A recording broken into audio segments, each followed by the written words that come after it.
Okay, here we go. Welcome everyone to the 19th Roundtable on Measuring Corruption. It's been exactly over a year and a half of this. It's been too long that for this Roundtable series to be going on without having a presentation by the wonderful Bonnie Palifka and Giovanna Rodríguez.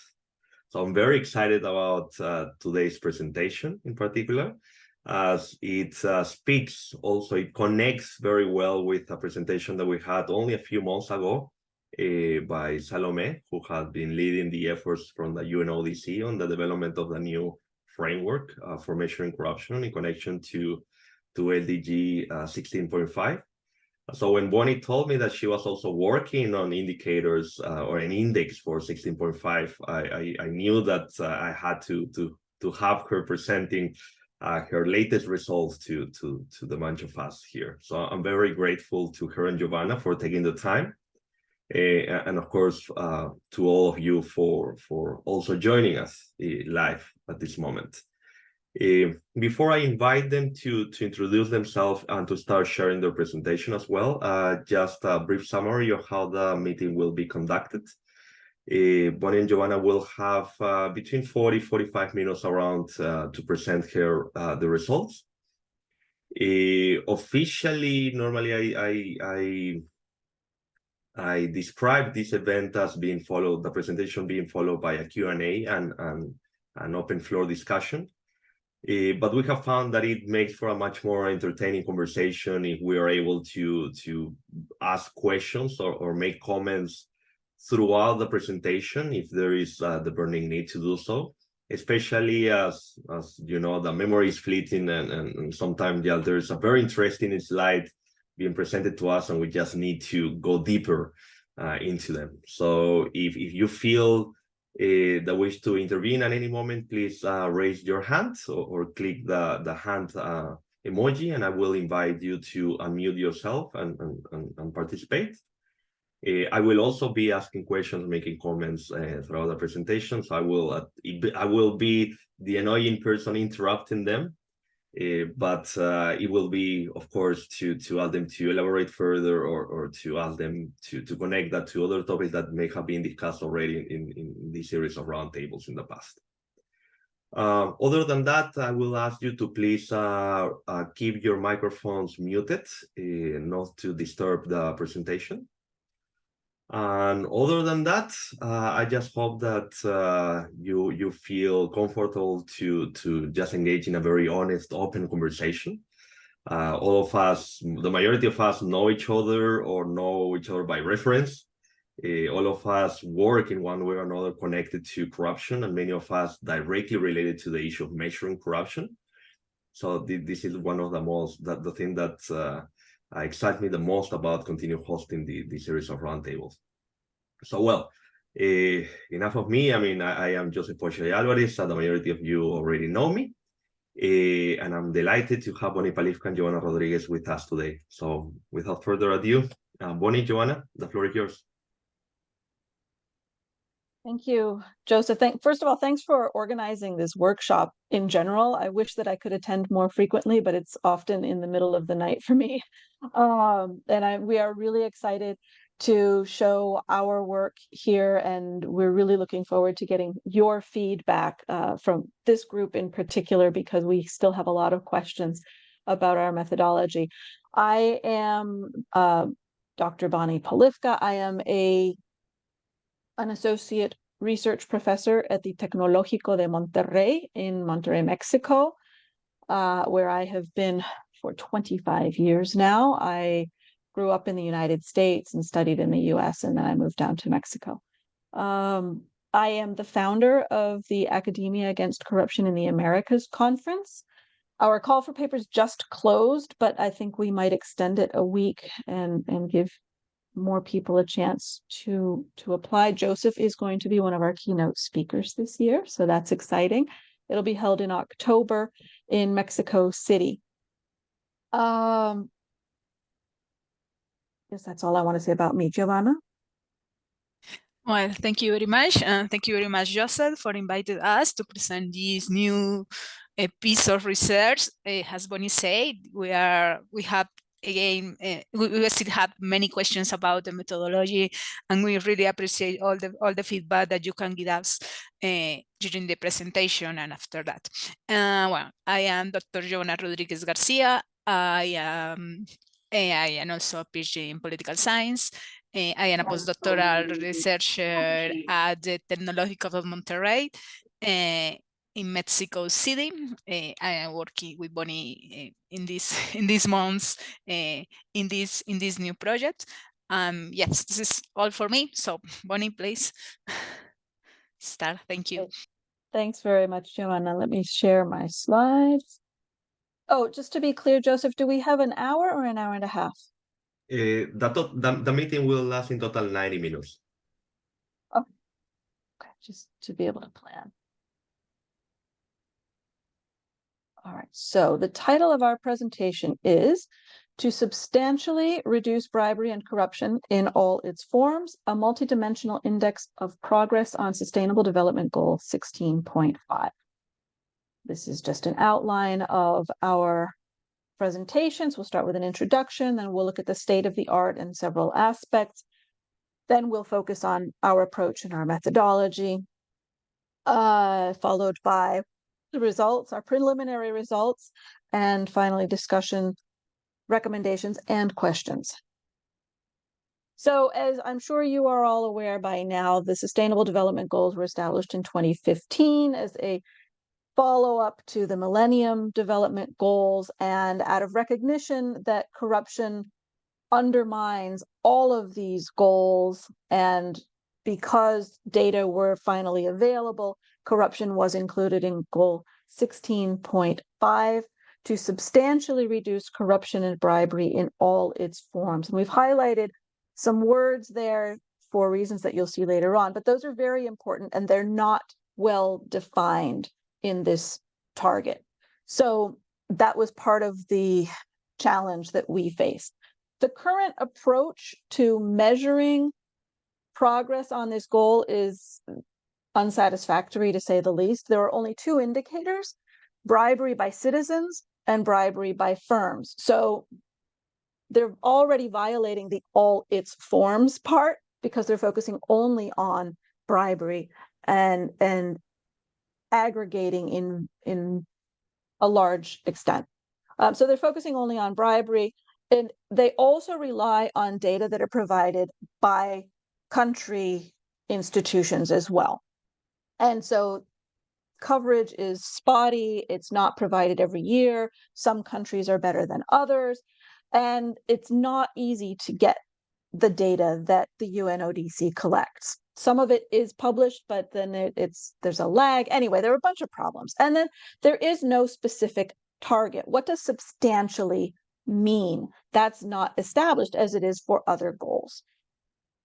Our objective in this study then is to propose a new multidimensional index of progress against corruption, which we call MIPAC. And we are using publicly available data that is also collected globally for the most part. And our goal is to provide a better measure of compliance with Sustainable Development Goal 16.5. Summarizing very briefly, we've got a little more about definitions and types of corruption in the paper, but Transparency International's definition is good. Corruption is the abuse of an entrusted power for private gain. Ledenyeva et al. Show that most definitions of corruption are some variation of this. And of course, Joseph has a very nice article about the evolution and applications of this definition.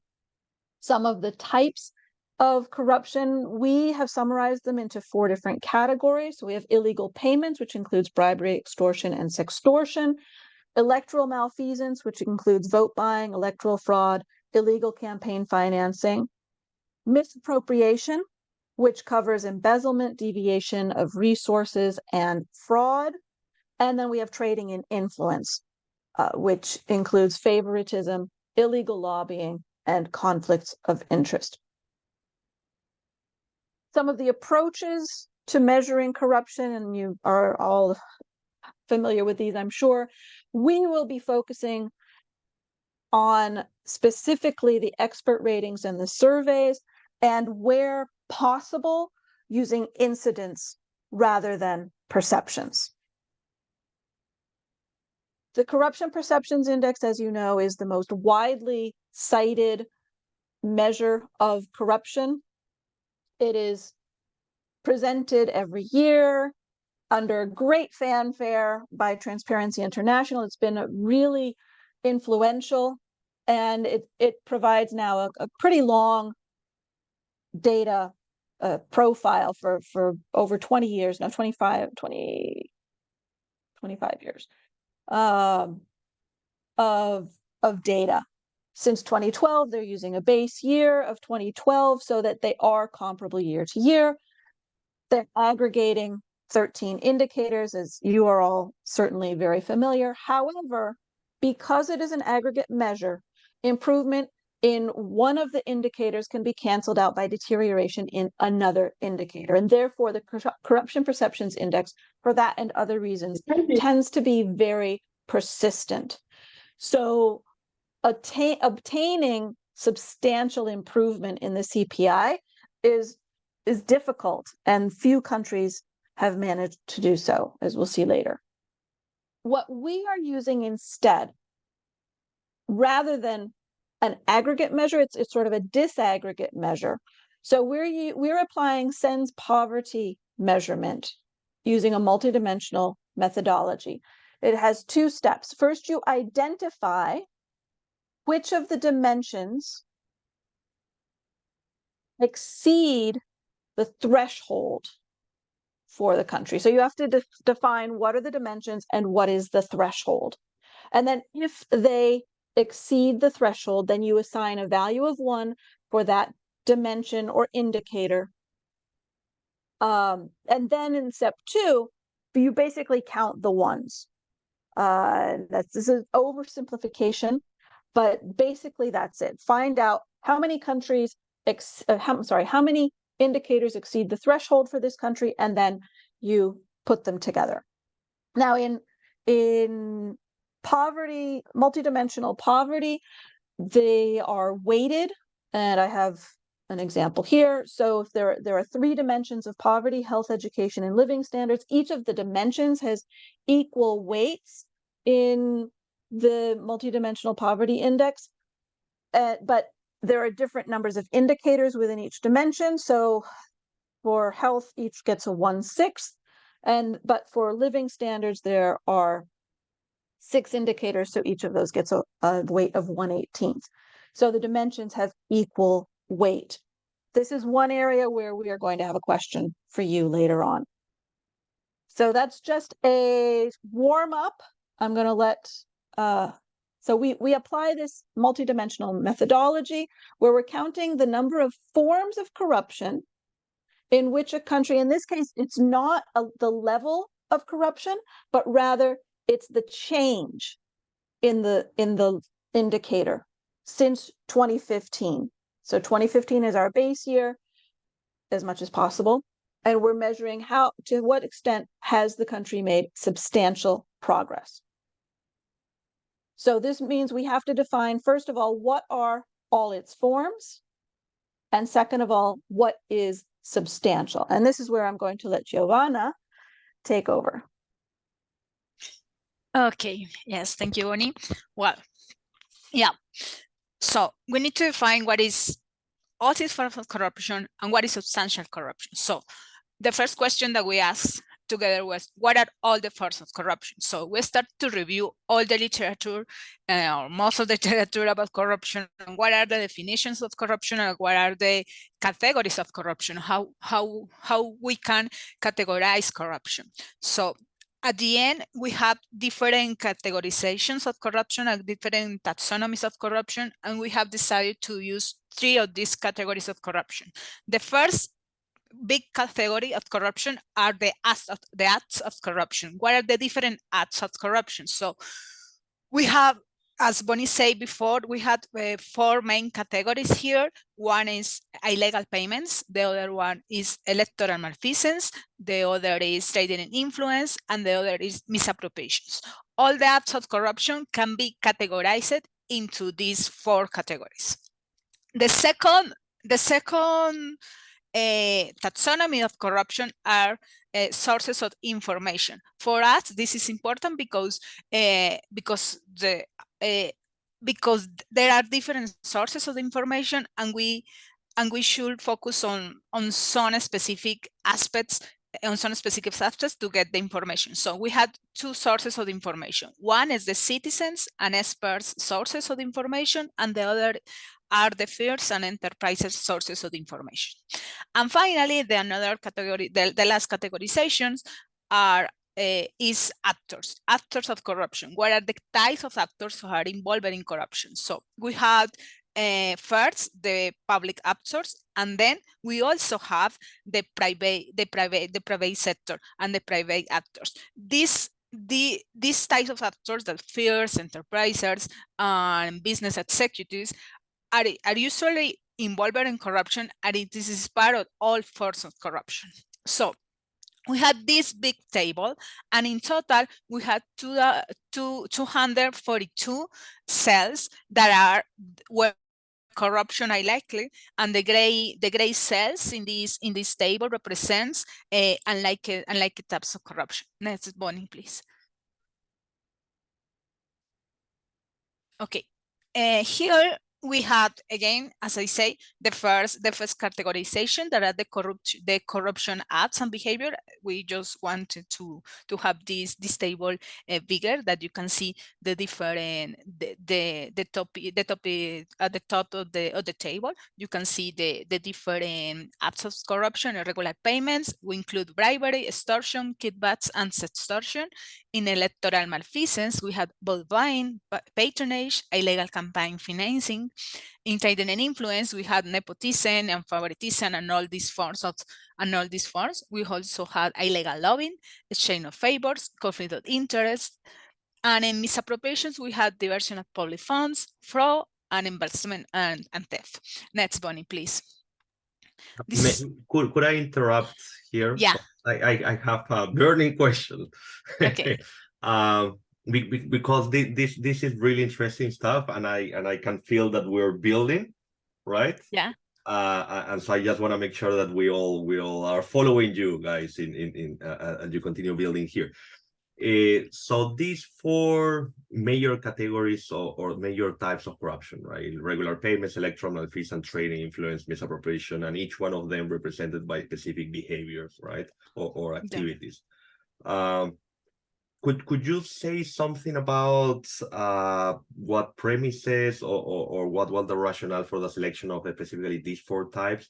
These remind me a bit to Yuan Ang's Unbundling Corruption, also typology that is dividing between 4. I don't know if that was also inspired by that, or if this is just a coincidence, and but I would love to know how you got to those 4 in particular. Okay, we in the literature review that we conducted, we had the new categorization of corruption, and in this was the one. This one was one of our inspirations of corruption, and also Gray Card.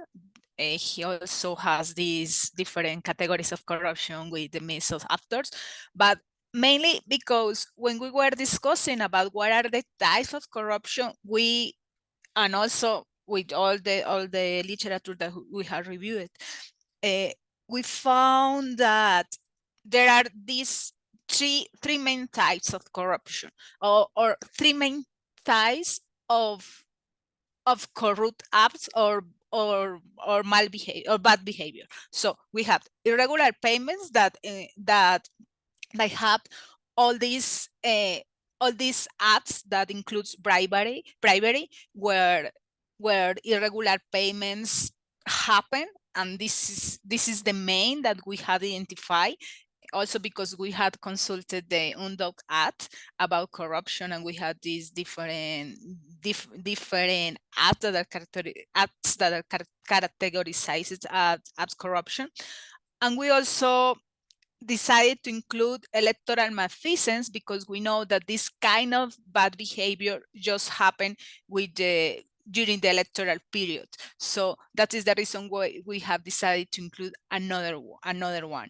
Yeah, but in all the literature that we have reviewed, we have these three main types of corruption: irregular payments, trading in influence, and misappropriation. This is the most that the literature had identified for now. That was our inspiration in this case. And could I have a follow-up question? And please, Yeah, anyone also, if you have your own questions, please feel free to let me know, unmute yourselves. So just looking at misappropriation, for example, here, right? And I know that. So looking at the first column here, I see source of information and actors. So right, you start creating kind of like a matrix, right, with these types of corruption, and then also considering the actors and the sources of information. In misappropriation, I see that you include two types of embezzlement. I mean, embezzlement properly established for the private sector, as I see in the last column, but before that, also diversion of public funds, which is also a kind of like a type of embezzlement, right? But it seems that those types of corruption already reflect the actor part of it. So I don't know if this was done on purpose or there's something more to it, because as I imagine, when it comes to actors, then diversion of public funds would only fit within the public sector, and then embezzlement and theft would only fit the private sector, because by definition you're already putting it that way, right? So I wonder if... I'll take that. The only reason really to separate them out, they are essentially the same act, but some analysts would not categorize embezzlement and theft in the private sector as corruption. They would say, well, that's fraud. That's not something that we would put under the umbrella term of corruption. That's the only real reason to do that. I see. I mean, that is indeed correct. Especially, well, yeah, depending on which lawyer you're consulting, right? You will get that type of, well, technically speaking, if not, right? You made me to remind that we had this discussion with Bonnie. We were discussing about different definitions, and I was asking to her, well, but what is the difference? Why not to put in the same columns? So she said that. Right. Yeah. No. In terms of actual application or the adoption of this type of model, I guess that makes sense. But I mean, definitely, yeah. Yeah. In order to already avoid all that sort of criticism from certain professions. If you look at the matrix here, that embezzlement and theft in the private sector is down here all by itself. Up here, this is in the public sector, and that's all gray, right? So that's not there. Whereas the embezzlement, the diversion of public funds is not down here in the firms. Right. Okay. Perfect. Excellent. Thank you. That's what I wanted to clarify. Okay. Next, Bonnie, please. Yeah. Okay. In this is again just that you can have a bigger picture of the table. We have here, this is just the citizens and experts part. This is the source of the information. The other part of the source of the information is the first and enterprises, but the actors are the same. So in the actors, we have the public sector, we have the bureaucratic servants and the non-bureaucratic servants and the bureaucratic servants, and also we have the private business, the private sector. And in the non-bureaucratic sector, we have the three branches of the government: executive, legislative, and judicial. And in the bureaucratic service, we have different sectors. We have the military, the police, the health sector, the education sector, utilities sector, the infrastructure and land services sector, and the red tape that includes registers, permits, licenses, and inspections. And in the private sector, we have identified just three for the moment. One is the firms and enterprises in general, how they are perceived. The other part is the banks and financial system, and the other part is the journalists and the media. This is the other part of the table, and when we joined these two parts of the table, we had 242 cells that with more possible combinations of corruption. Next, Bonnie. However, could I ask another question? Yeah, of course. Yeah, of course.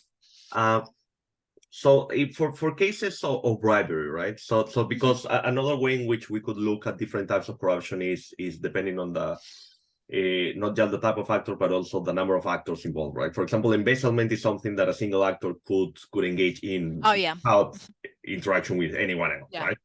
Whereas bribery, which is another traditional form of corruption, that requires at least the two parties, right? With the potential society being the victimized third party that is just indirectly participant. When considering just bribery, for example, and we have this division of actors, of bureaucratic servants, private business people, a corruption that is, a private company bribing a bureaucrat. Would that fit would that be a type of corruption for both of those actors, or you would just consider the one that is bribing and not considering the passive participants? Yes. How do you handle this? We have bribery is who is bribery. So if for example, if this firm is bribery someone in the health sector, we are just considering that cell. If they are just the act, just in that one. Who is bribery? So who is bribery? A bureaucratic servant in the health sector. So they are bribery in that one. But if the public servant is asking for a bribe, we are considered in the extortion cell, not in the briber cell, just in the extortion cell. That is the difference between both of them. However, we realize that the service for the moment are not divided between the two types of corruptions. I'm gonna say more about this later. Yeah, that is very interesting, right? Because the first part of your answer, of course, automatically invites the question of, well, what happened with the supply side of the equation, right? There is a reason why TI developed their bribe payers index, right? Yes. Which is not exactly that, but yeah, everybody asks, hey, that the source of the money should also be considered to be a corrupt actor. But indeed, I guess with extortion, you cannot resolve that. Although it begs another question, which is how do we differentiate between collusion and extortion? Without dealing with the question of intentions, right? Which is it's very subjective. Yes. Actually, collusion and extortion, this is another categorization of corruption. We haven't tried to include all the different categories of corruption in this table. We have just choose the best that fit to our approach, but we haven't tried to include all the different categorizations. I mean, there are some cells that maybe include another categorization of corruption, maybe the need versus the greed corruption, and the petty corruption and grand corruption and state capture. This is another kind of categorization that can be joined in different cells in this table. But the idea it wasn't to use all the categorization, but try to identify what are the categorizations that fits better our approach. Chela, to a certain extent, Joseph, just one point here. To a certain extent, what you're asking is addressed by the two halves of the table. You can't see very well, but the top half is information that's coming from citizens and experts. The bottom half is data coming from firms and CEOs. So whether it's bribery that's affecting the public in general, or if it's bribery or other types of corruption that are affecting firms, that is differentiated here. Okay, thank you. Chela also had a question. Please, Chela, if you can unmute yourself. Yes, Go ahead. Thank you, Joseph. And this is really fascinating. But I just had a question around trading and influence, that category. Wouldn't the kinds of wouldn't there be some network effects there that also need to be captured, not just the roles of individual actors, because the actors would be spread across from government through civil society and private sectors and so on. So I think that might need a little bit of I don't know. I mean, I'm not sure exactly how your measures would sort of capture that, although it's a very important category. So you mean like systemic or systematic corruption or hierarchical corruption? Yeah. So I'm thinking really in terms of, again, grand corruption, where without naming countries, you can talk about the kinds of influence that have very deep sort of connections through parties, political parties, and crony capitalists, and a whole series of other kinds of connections. So the corridor effects, trade, it sort of extends deep into society. So in a sense, you do want to find measures that capture that deep sense of complicity and malaise that results from that. I'm thinking of the sort of work that do that. Well, I'm thinking of basically the Montesino's case, and the rich source that you have there. I think that also sort of reveals the kinds of transactions that sort of extended deep. So, assuming that those payments were sort of forms of ways to trade and influence in very sort of explicit terms, but not the only way. Obviously, there are non-monetary forms of influence trading as well, right? Obviously, which is why you also have that category, I suppose. This classification was also informed simultaneously by a collection of sources of data.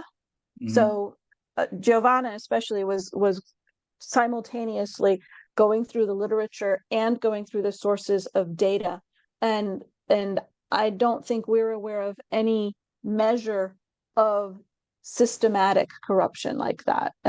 Obviously, it is an important type of corruption, but I don't think it's something that we would be able to include. And we'll see, there are 242 sort of ideal types of corruption that we would like to be able to include, but spoiler, we're not going to be measuring 242.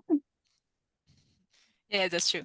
Well, but building on your answer, Bonnie, also, this kind of categorization of corruption that includes like systematic corruption or not systematic corruption doesn't fit very well our approach, because in this kind of categorization we see systems, and we see corruption as a system that with multiple interactions between actors. Because we want to identify actors and types or acts of corruption, this categorization could involve different actors and different kinds of corruption. That is the reason why we are not consider this kind of categorization in our approach. It doesn't mean that some of these cells don't capture this systemic corruption. And also maybe I don't know, maybe we can have some information about systemic corruption using some of these cells or using some of the information. But as far as I know, and as Bonnie said, we don't have a measure of systemic corruption based on multidimensional approach. Maybe we can say that the other index that cover different aspects of corruption could approach more to systemic corruption, but not the MIPAC. MIPAC try to identify more one-to-one or more specific transactions of corruption more than systemic. Okay. Okay, let's continue. Bonnie, please, next slide. Okay, so once we identify the different types of corruption or these ideal types of corruption, we also conduct this review about the index of corruption and about the sources of information. So first, we made a list of corruption index and all, or as much indices as we can. We found. Okay, thank you. All the indices that we found, most of those indices, we also use the indices that have been presented at this workshop on measuring corruption, and we have included the index. And then after we had the list of the indices, we started to review the sources of the information of these indices. So we checked what were the sources of the information, because all of these indices are using different sources of the information from different kinds of institutions. So we have identified two main groups of these sources of information that fit these indices. One are the indices regarding corruption and the indices regarding resilience. So MIPAC only use for now indices regarding corruption, or trying to measure corruption in some way, no resilience of corruption. It means that we are not using here rule of law, transparency, or this kind of sources of information. We are only using sources of information regarding corruption. So what are the sources of information regarding corruption? We have citizens' incidents on experts, citizens' perceptions, experts' perceptions, first incidents, and first perceptions. Incidents of corruption focuses mainly in bribery. So, and we already know that there are a lot of information about how bribery affects different countries using different data sets. The other aspect that we had evaluated when we looked for the index was the coverage. So we have three kind of data. We have national or country-specific data, we have regional data, and we also have global data. MIPAC also use it as much as possible global data, but as we know that maybe global data is not possible for all countries, we also are using regional data, but we are not using national or country-specific data. Why not national or not country-specific data? Because, as Bonnie said at the beginning, this data is not annually collected. This data has different methodologies, and the instruments could be different. And we want try as much as possible a standardized instrument and standardized methodology. And also because some of these data and some of this national data depends on, and especially the administrative data depends on the strength of the institution in each country. So we don't want to rely on this data. We have a more comparative among countries. So at the end, we had data that is public available. This is super important. We are just using data that is public available, and data that is global or regional, mainly about corruption incidents. As Bonnie said, we are trying to focus most on incidents of corruption, and sometimes we use perception of corruption because we don't have much information about incidents. Okay, in total we had 10 sources of information. One is the Global Corruption Barometer in all his ways. We had also the regional barometers. We had the Latino barometer, the Afro barometer, and the Euro barometer for citizen service. We also had the Eurobarometer for business service. We had the survey of crime and trends from the United Nations. We had the VIDEM, that this is perceptions of experts' perceptions. We had the Global Value Surveys, that is also for citizens. We had the World Justice Project, that they have citizens and experts perceptions and incidents, I think. And we had also the Executive Opinion Survey from the Global Economic Forum for the films. And next, Bonnie, please.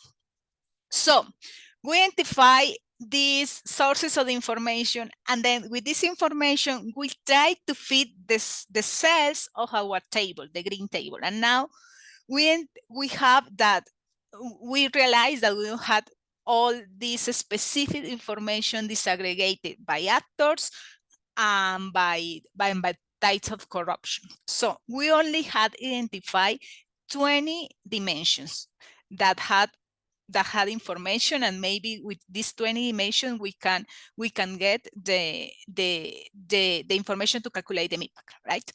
So however, you can see in this table that there are some cells that are merged, and these cells that are merged means that we couldn't identify or between actors or between acts of corruption. So if we couldn't identify this one, we just merged the cell and identify the dimension just with the cell merged.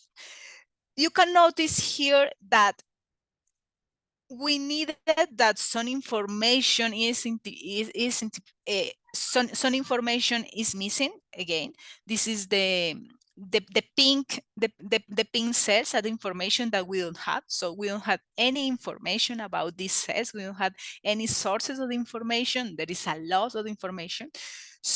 And in the merged cell also shows that even though we had the information, we cannot distinguish between the acts or between the actors of corruption. So we had the information aggregated, but we are trying to do the best with the information that we had. So we have identified 20 dimensions that we can measure. And another important thing to notice here is that we have 17 dimensions that come from the citizens and expert views, and only 3 dimensions that come from the first views or experiences. This also includes experiences of corruption. So it means that in general, evaluating all the information that we have right now about corruption, we had very few information about how corruption is affected firms and enterprises. We had more information about how corruption is affecting citizens and expert views and experiences, but not about firms. Okay. Yes, this is all for this part, how we identify the different forms of corruption. Now, the next question that we had is, what is substantial reduction corruption? What means that corruption is reducing in a substantial way? Sorry. Before that, this is the 20 dimensions we had identified. The first dimension is executive bribery and extortion. The second is executive and legislative bovine. The third dimension is executive misappropriation. And we can see here the list of different dimensions. We can go later to these dimensions when we are explaining the results. So, Bonnie, thank you. So the next question was, what does it mean to substantially reduce corruption? And we get no guidance from goal 16.5 on this. So we looked at some of the other sustainable development goals. Several of them, poverty, traffic casualties, food waste, and homicide rates, for example, specify that by 2030, these rates will have been reduced to 50% of their 2015 level.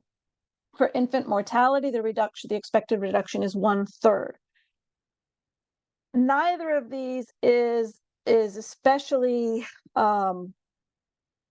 attainable. To say that a country will reduce the rate of bribery to 50% of its 2015 rate in only 15 years is extremely ambitious from what we know historically. And so we didn't think that either of these was really going to be helpful for us, that we wouldn't be able to identify any countries that did. So then we said, okay, well, statistically, when we talk about anything being substantial or significant, we think about the standard deviation. Then we said, well, okay, but what about countries that are already not very corrupt? It's not fair to hold them to the same standard. For example, if you have a country, then thinking of the CPI, that has a score of 85 on the corruption perceptions index, but the standard deviation is 20, well, then there's no way that that country is ever going to improve more than the standard deviation. So we need to adjust it. And just to clarify, we don't use the corruption perceptions index in our MEPAC. So countries that have less corruption should have a lower threshold in order to qualify. So what we've done is to adjust by the base year score. And again, to clarify, we're using a scale from 0 to 100, where 100 means more corruption. So the higher the level, the more corruption. So think about bribery rates, right? So if you have a country with a 2% bribery rate already, its threshold is going to be much lower than a country that has a 30% rate. So what we're looking at is if the improvement, that is the change in corruption, is greater than the standard deviation for that dimension multiplied by the country's score in 2015. So, somewhat more formally, for each dimension I and country J, we take the base year standard deviation of that dimension. We adjust it by the base year dimension score of the country. Then we calculate the improvement in that dimension in that country, so the change from 2015 to 2022, and we multiply it by the standard deviation. I'm sorry. No, we compare that to the adjusted standard deviation. If the improvement is greater than the adjusted standard deviation, then we assign a 1 to that dimension for that country. And then we count the ones. This is a modified type of multidimensional index. We don't have a scale of 0 to 1 yet. We're using a scale of 0 to 20. And so we add up all the ones, and that gives us our scale. Example, Giovanna. Thank you. Well, just to make a little clear the way that we aggregate information. Okay, we had the dimension 1, that is executive bribery and extortion. And as 2015 is our GR base, the standard deviation in this GR base is 26.6. So we had two countries, Mexico and Chile. This is the real values of this dimension for each country. In 2015, the value for Mexico was 75.2. And in 2022, that is the year when we are comparing, that is the last year, is 22.1. And this dimension, remember, this dimension measures executive bribery and extortion. And remember that that's a bigger number means more corruption, and a little number means less corruption. So the threshold, how we calculate the threshold, we multiply the base year value, that is the value for 2015 for the standard deviation, and we divide this one, because remember that we had all the numbers, all the indices standard rescaling between 0 and 100. So we divided the standard deviation in 100, and we had that the threshold for Mexico is 20 points. And then we calculate the improvement, and the improvement was the value in 2022 minus the value in 2015. It means that the improvement was 23.1. And then we compare the improvement with the threshold, and the improvement in the absolute value. And then when we compare it, we can see that the improvement was higher than the threshold. this dimension for Mexico counts as 1. So that is the way that we compare the different dimensions, and we count the dimensions. We can see now the example for Chile. What is the difference between Chile and Mexico? The difference is that the values of the dimension in Chile is less than in Mexico, because Chile in general is a less perceived country. So we had the values for Chile are less than in Mexico. And then we adjust the threshold for Chile. You can notice that the threshold for Chile is less than the threshold for Mexico. As Bonnie explained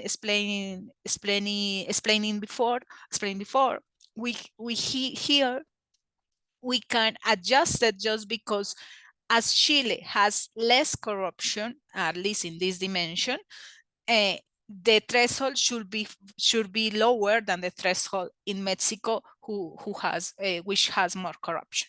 So we compare the improvement in Chile with the threshold. The improvement in Chile was the 8.1 points, and when we compare with the threshold, the improvement is bigger than the threshold. So this dimension also counts as 1 for Chile. In this example, we can choose the difference between two countries that scores different in the index, and how we assign, and how the threshold changes the assignment of the number in the MIPAC. So we do the same. We do the same for all the dimensions, for dimension 1 to dimension 20 in all the countries. In total, we had at least some information for 200, right?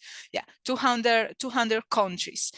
But even though we had some information for 200 countries around the world, there are some difficulties when we want to get the changes in the values. So Bonnie, next. So what are the results when we had all these 20 dimensions joined? So this is a map that shows what are the improvements in all the countries. The dark green means that countries has more dimensions, more dimensions improved. And the lighter countries mean that they had less dimensions improved. So the most improved countries are Latvia, Lithuania, Benin, Gambia, Italy, Maldives, and Romania.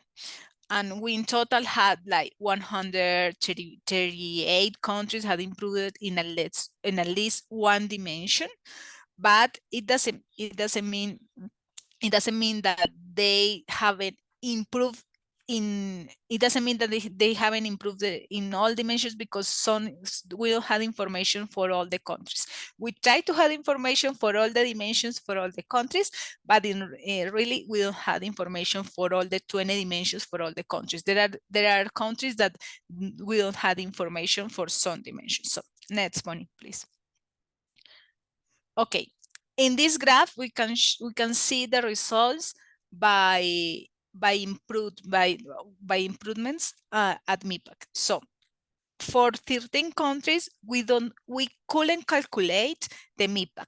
Why? Because sometimes we had information for 1 year, but not for the other year. So for some countries, we couldn't calculate the MIPAC.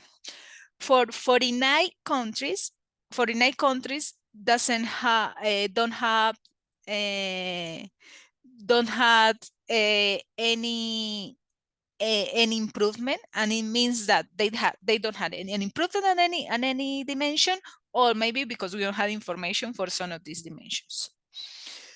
For 28 countries had improved in 1 dimension, 15 in 2 dimensions, 12 in 3 dimensions, and just 2 countries that we showed you before had improved at 11 dimensions. No countries have improved in the 20 dimensions. So it means that there are some countries that we need to improve in other dimensions that we had. Please, Bonnie, the next one. In this graph, we can see how many, the 20 dimensions, the 1 to the 20 dimensions, and how many countries have improved in each dimension. So the dimension of policy bribery, the dimension 7, is the dimension with most countries that had improved. 65 countries have improved in this dimension. The second dimension that had a lot of countries improved is the health service and the education. This is dimension 8 and dimension 9. In these two dimensions, 16 and 61 countries had improved in this dimension. And what is the dimension that had fewer countries improved? One is the dimension 4, that is legislature. Remember that this dimension, because of the sources of the information, we couldn't distinguish between different types of corruption. We just had one type of corruption, and this dimension had less countries that had improved. Just 6 countries had improved in this dimension. And the military bravery, we also had just 13 countries that had improved in this dimension. Important to notice here that for dimension 11, for dimension 13, and for dimension 20, even though we had some information for this dimension, it was impossible to calculate the MIPAC for these dimensions. Why? Again, because we only had information maybe for just one period, or countries just had information just for one period, and we couldn't calculate the change between one period and the other period. So for these countries, even though we had information, we couldn't calculate. Yes, Joseph? Thank you. I was wondering if that was going to work. Yeah. So I have a question here. First of all, I mean, this is super interesting, and wow, I mean, these look like great results already. I mean, even though it sounds like it's only 20 dimensions, right? Although actually you will never get to the 242, right? Because there are some dimensions that just by necessity they need to remain empty, right? Like those cases, for example, of embezzlement, public sector, and depending on the actor, etc., etc. So even though it's just 20 dimensions, I mean, this seems like very actionable information that can already start informing public policies. So I mean, you haven't even finished the presentation, but I'm already congratulating you for this. Okay. Thank you. And I have this question. So what we're seeing right now, it seems that is the combination, right, of the type of corruption with the type of actor, correct? Because we have education, bribery. So if, of course, bribery in the education sector, right? So the bureaucracy and police bribery, etc., etc. Now, because you have at least 2 significant, because the table was duplicated, right, by the type of by the source of information. Yes. Right? Does it matter what the source of information is? Is there any dimension that you had information from both sources? And if so, what happened then? Well, I just gonna answer one part of this question, and the other part I'm gonna let Bonnie. One part of this question, why is matter, is because there is because citizens' views and experiences are the sources of the information that we had more detail.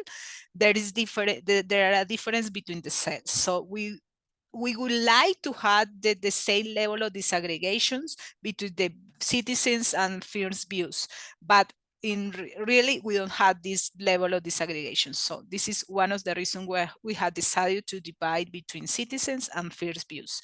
And Bonnie, could you help me with this one, please? Sure. So just recall that only dimensions 18, 19, and 20 come from the firm information. So we have firms' perceptions of public bribery, but it's all kinds of public bribery. So in the table, it was just this big box for public bribery. So they ask firms how much bribery affects you, or there are different ways to ask the question, but it's all kinds of public sector bribery. Whereas for citizens and experts, we have bribery regarding red tape, infrastructure and land services, utilities, education, health services, police bribery, military bribery, all of those types of bribery. If we look at the average of these, which we haven't done, it's not too far from the 50 that we see for the firm's perceptions of public bribery, kind of similar. We don't really have favoritism in the citizens and experts' views, as far as I recall. And of course, for misappropriation in firms, we don't have information. We can't calculate that. We don't have enough information. We have one period of information, can't calculate that. So we can't compare, for example, improvements in public sector misappropriation as perceived by firms versus improvements in, where was it?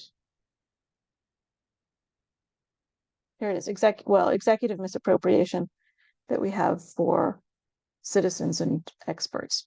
So we can't compare that, unfortunately. Thank you. No, that certainly clarifies it, especially when you point out that the dimensions 1920, and then you brought my memory back to what you show in the table. That clarifies. So then I have a follow-up question, but it's a little unfair. And Jay also have a question. So please feel free to just bundle them together, or you know.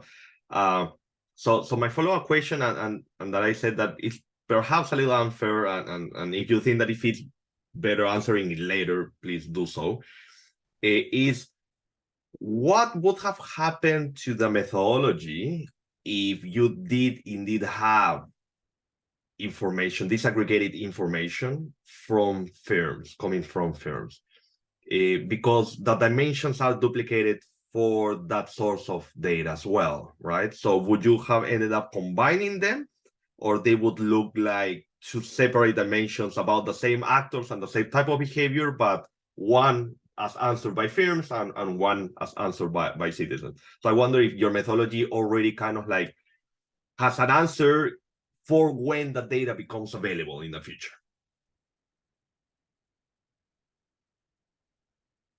Bonnie, I let you this. Sure. Well, if we had that disaggregated information for firms, I think we would have more dimensions. We would have disaggregated dimensions for firms, just as we do for citizens and experts. So it would mean expanding the number of dimensions. But unfortunately, at this time, we don't have. And that's one of the points of this paper, is specifically to push for more, better, and more frequent information for these measures. So we hope that in the future, the MEPAC or something like it can be improved using improved information. This is just a first proposal to do something better than what we're already doing to measure 16.5. There are a number of questions in the chat. Yes, just the fact that indeed that you are only able to identify publicly available information from 20 dimension, I think that's already an indictment of the state of the field. Jay indeed has a really interesting question here, asking about. He says it's not clear conceptually why sextortion is separated from extortion. Well, partly that's because we can. Because we can separate sextortion from the extortion of money, for example, and because criminologically it is a different crime. And so we want, going back to the point that Joseph made earlier, that we want it to inform public policy. So we want countries to be able to see, are they, maybe they're improving on extortion, but they're not improving on sextortion, or vice versa. So to be able to separate those. Also because extortion includes this kind of extortion with sexual harassment and sexual behavior, and extortion, it's not including this kind of problems. Especially this is noticed that in the questions, extortion, even though the extortion is different to separate for bribery, they focus on money mainly, or maybe in gifts, but not in a special this sexual component of the definition. That is the reason. Jay, if you would like to follow up Sure, if I could jump in very quickly. Yeah, as you know, the problem with sextortion is that, first of all, it does not exist in many countries as a separate crime, but also the fact that where it is counted, it's counted as a cybercrime, so it often is not part of the whole corruption, conversation. Okay, no. Okay, I'm sorry. Yeah, we have a terminology problem. Because if you Google sextortion, then what comes up is the extortion of money. It's basically a kind of blackmail, right? The kind of sextortion that we're talking about is the term that's been used by the International Association of Women Judges, and which the UN and the World Bank, I believe, refer to as sexual corruption. So it's the extortion of sexual favors for in exchange for some of the same things that bribery usually accomplishes. So whether it is to cross a border or to get out of being charged with a crime or to reduce taxes or many other either to reduce a financial burden or to get around a law or a regulation using sex rather than money or some other kind of favor. So maybe we need to reconsider that label. We don't have, sextortion is one area where we have information only for the initial period in time, not even for 2015. It was carried out in the last wave of the Global Corruption Barometer, but we hope that the next wave, which should be coming out soon, will also include it, and therefore in the near future, we would be able to add that to the MIPAC. So that's why we didn't eliminate it completely. Thank you very much. My pleasure. Thanks for the question. And then we Ariana. have a question from Ariana, indeed, wondering about if you have any background information about that could resolve the question of what explain significant improvement in one of these dimensions, in particular education or bribery in the education sector? Short answer to that is no. We haven't looked at why these are falling, why these are the dimensions that have more countries improving them. The same goes for police bribery. My guess is that these are areas where there was a lot of corruption, and therefore it may be easier to bring them down, but that is just a guess. Fair enough. Thank you. I don't think we have any other questions in the chat at the moment. All right, let's move forward because it's getting late. Yes. Okay. Well, Bonnie. Well, we're almost done anyway. So what I think we're excited about this, and I can see that some of you are excited about this too. However, there are some limitations, and so one that we have emphasized throughout this presentation is the availability of data. Some countries aren't included in some of the surveys, and some of the surveys, as we've shown, aren't available every year. Some of them aren't available in 2 years yet. In some cases, there have been changes in the questions. For example, in the executive opinion survey that is published by the World Economic Forum, they've actually dropped or stopped publishing the results from their questions about corruption, and now they're just using the Corruption Perceptions Index. So that's very disappointing.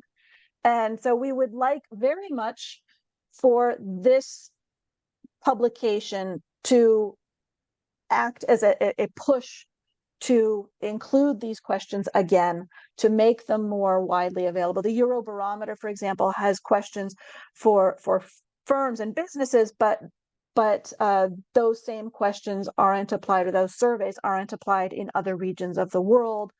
So that's a very big limitation. one of the questions that we have had internally and that we really would like your feedback on is, what do we do if we don't have data for a dimension in a given year? So for example, for 2015, which is our base year, there are some dimensions or some indicators that aren't available in 2015. And so what we've done for now is go back to 2014 or 2013 for the base year. In a few cases, I think we've taken 2016. And then for sextortion, of course, it's not available until 2019, 2020. So for the base year, that's what we've done. But for 2022, for example, should we take only those variables that are available in 2022? Or should we also accept variables from 2021, from 2020? Should we go back? Or should we say, no, we need variables available every year because otherwise we're assuming that the level is staying the same? And then for the base year specifically, as I've explained, we've taken some variables from 2013, 2016, and when we calculate the standard deviation, should we calculate that standard deviation only for those that are available in 2016, or should we create a variable called dim base, the dimension in the base year, whatever that base year is, and then calculate the standard deviation over that, the base level of information that we have? And so I'd like feedback on, we would like feedback on those if you have feedback on those questions. I guess everyone thinks about this one because this is a very interesting invitation. I think this is the first time. Steven, please go ahead. No, go ahead, finish your. No, I was just going to say that it's not very usual that our presenters are so open to receive feedback. So I think this might be the very first time. Took us by surprise. Now, this is great. I want to congratulate Bonnie and Giovanna for putting this together. And, you know, the spirit here is you've come up with a way to make better use of existing data. And of course, at the same time, as you easily recognize, you know, given your conceptual map, you highlight where data is sorely lacking. You know, so all of those categories that are blank, it's pointing to areas that we really don't have the data, because what you're doing is you're making better use of existing data. And I think in that spirit, you don't want to exclude data. I mean, you want to try to make it possible to incorporate, you know, if they don't have something in 2015, but they have it in 2014, and since you know, since it's comparable data, I don't see any problem in including that. Or if they don't have 2022, you know, go to 2021. I mean, that's part of the issue, that this data is not necessarily collected every year because it's so complicated and so expensive. So, you know, my choice is to be as more broadly inclusive as you can to maintain that spirit of making better use of existing data, while recognizing that there's a lot of areas we just don't have good data on. I can respond to that. So, like, for example, the Corruption Perceptions Index uses indicators as much as 2 years old, which I think is a good standard. But the World Values Survey, for example, is collected in 5-year waves. So do we go ahead and keep including the last wave for 5 years? That's where we really get into muddy waters. Steven, if you have a follow-up, and then I'll invite Alfredo as well to. No, I would agree with you, Bonnie, on that. But since you're kind of breaking these down into various dimensions, if that's the only data you have that could tell us something about improvements in the dimensions over a period of time, I think that's useful. You know, with the caveat that we recognize that it's based on, you know, these limitations, but I still think it's useful data to have. Thank you. Alfredo? Sorry, I need to unmute myself. Hi, first of all, thank you for a very interesting presentation. It's really great to see this type of work. And regarding this issue that you brought up, I don't know if you've considered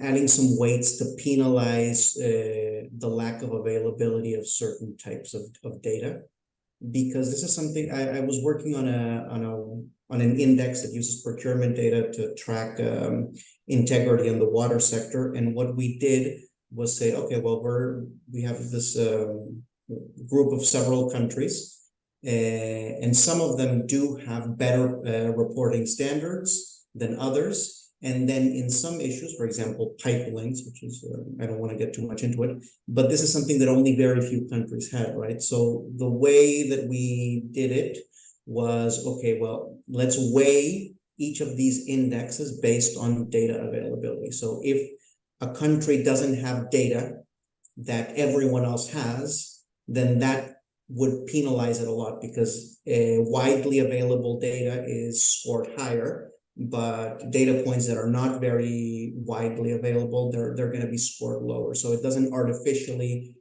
punish a country that isn't reporting something that no one else is reporting, but it does penalize countries where there's no data when everyone else has data, right? And this is mostly in the context of public procurement data. I know with surveys it's different, because with public procurement, the state has a lot of agency in what it reports, but maybe this could be a way around that. And as a follow-up, I wrote this in the chat. Have you considered adding procurement data to calculate, let's say, some corruption risks, like the type of work that FASECAS does? So Okay. I'll take the second one first. Or do you want to address it, Giovanna? Yeah, I can take this one also. Yeah, the second one first. Yeah, we are. Again, this is similar to the question about the systemic corruption and no systemic corruption. The procurement data. The procurement data is, we are trying to fit the cells between acts of corruption and different actors of corruption. Is with the procurement data, maybe we can identify the acts of corruption with the actors of corruption. It's possible to use this data, but as far as I know, it's difficult for us to identify this well, as far as I know about the index of procurement data, procurement risk of corruption, it's difficult to identify acts of corruption with the actor of corruption. And maybe if you can identify them, I can feed the cells. This is my answer to the second question. And with regarding the first question, yes, we have thinking about how to include this with lack of information into the index. But I think that for the MIPAC weighting, because we had also this discussion with Bonnie, we weighting the information with the lack of the weighting the index with the lack of information is not good, because otherwise we are saying that maybe corruption improved or decreased because of this lack of information. But we can say with the lack of information what countries had more information, and calculate maybe the proportion of the dimension that they had improved based on the information available. So maybe we can calculate this proportion, but not waiting for us and for this index is not possible. Bonnie, I don't know if you want to add more to this. Yes, Stephen, I'll get to you in just a moment. So Alfredo, going again to that second question first. What you're bringing up really is corruption risks, not corruption per se. And so that would go into, and this is in a different slide that we have, a resilience index that we have in mind for the future. So it's really what efforts is the country making against corruption rather than corruption outcomes. So that's sort of a different question. And there are indices that address corruption risks or resilience. but that's not, we intentionally left that out of this index because that's not what the sustainable development goal is about. Now, the other thing about weighting, you've brought up another important question. Right now, we have generated what we think is a very intuitive index. I really glossed over the multidimensional methodology. In traditional multidimensional methodologies, it's weighted and it's on a 0 to 1 scale. If we were to do that, then we could weight according to data availability, as you are recommending. We would also have to consider then, okay, so do we have only 4 dimensions? And then we fit all of the bribery into that dimension about bribery and extortion, right? And so then maybe we only have the 4 dimensions and we weight them depending on the availability of data for each of the dimensions. And that is something we may do as an alternative because we want to present more than one version of the index before we publish. I think that'll help, but also, to sort of give alternative options. So we could do that if we were to take the methodology a little bit more seriously and do the weighting. Stephen, go ahead. Okay, give me a second. I unmute and then I lose my notes, so I have to pull my notes back up. So you answered the question I had, Bonnie, and what you call the resilience measures, I call the integrity measures. And so my initial question was, did you consider incorporating those? But then my answer to that, I think is similar to yours. It would be more interesting to look at this data and correlate it with integrity measures and changes in integrity to try to understand what's going on and why these changes are taking place. And which I think is great. I think that's an excellent way to kind of proceed along these lines. And then also to kind of Alfredo's point, one thing that occurred to me is that, within the context of integrity measures or resilience measures, is if countries are collecting better data on a particular area related to corruption, is probably an indication that they are focusing public attention on that, right? Because one of the first things that you try to do bureaucratically is you try to figure out if your programs are working. So if the fact that data does not exist is probably an indication that they're not focused on that area of corruption, and a lesser likelihood, I think, that you would see any reduction in that. Those types of correlations, I think, are interesting to consider as you move forward on this. Definitely. Thank you so much. Yeah. We have just a few minutes and I have 2 Bonnie, more we had another slides, question in the chat. Oh dear. Oh dear. Want to address it? I think. Or a comment? No, question. There is a comment by Jay Albans. The MIPAC might have positive impacts. When it's 0, it can be no improvement or no data available. So it encourages, and exactly, that's what this slide is about. We want the MIPAC to act as a lever so that governments and researchers push to have all the countries and all the questions included in these global surveys. And, so if the global corruption barometer isn't being applied in a specific country, we'll have it included. China, for example, China is one of those countries that has 0 improvement according to the MIPAC, but according to the Corruption Perceptions Index, it has improved significantly since 2012. And so we haven't looked closely at why that is, but I do know that certain questions are not asked in China on the global corruption barometer, right? So that could be part of why China has a 0 on the MIPAC. And then another implication is that at the country level, governments that do want to improve, they can see which dimensions are improving and which of them need further work. So there are policy implications within the countries. And then finally, Bonnie, if I may, I also wanted to chip in there, building up on something that Alfredo had mentioned. And also connected to Jay's comment, I guess, I think that potentially would be useful to define exactly what you would like to do within this index, and not in terms of publication, but what would you expect users to do with it?